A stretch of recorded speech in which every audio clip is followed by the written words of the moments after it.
Friends, அழகே அழகு serial அடுத்து என்ன நடக்க போகுதுன்றத இந்த ஒரு வீடியோவில் ஒரு குட்டி பிரமோவை பார்க்கலாம் வாங்க.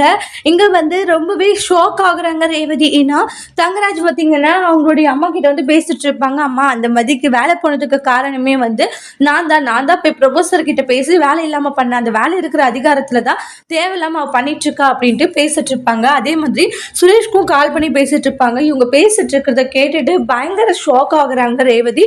அப்போ மதிக்கு வேலை போனதுக்கு காரணம் இந்த மனுஷன் நினைச்சு, இந்த படுபாவி மனுஷன் ஏன் தான் இந்த மாதிரி எல்லாம் வேலைகளை பண்ணிட்டு இருக்காரோ தெரியல.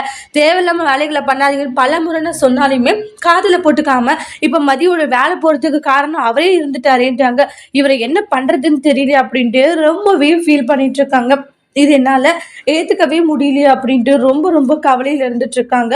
உடனே வந்து மலருக்கு கால் பண்றாங்க. சொல்லுங்க ரேவதின்றாங்க. அண்ணி, இங்க பெரிய விஷயம் ஒண்ணு நடந்து போச்சு அண்ணின்றாங்க. என்னாச்சு? தங்கராஜ் மாப்பிளைக்கு உனக்கு ஏதாச்சும் சண்டையான்றாங்க.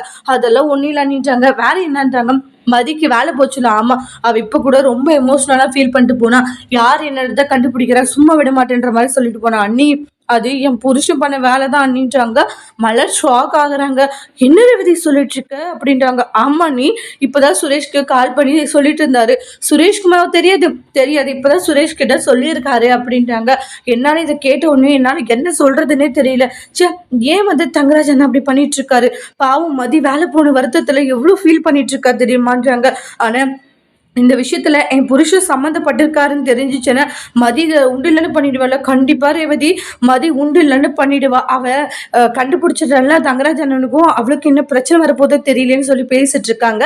இவங்க பேசிட்டு இருக்கிறதெல்லாம் கேட்டுட்டு மதி ஷாக் ஆகுறாங்க. அப்படியே மலர் மதியை பார்த்து ஷாக் ஆகுறாங்க. அடுத்தடுத்து என்னெல்லாம் நடக்க போகுதுன்றதை நம்ம வெயிட் பண்ணி பார்க்கலாம். தேங்க்யூ.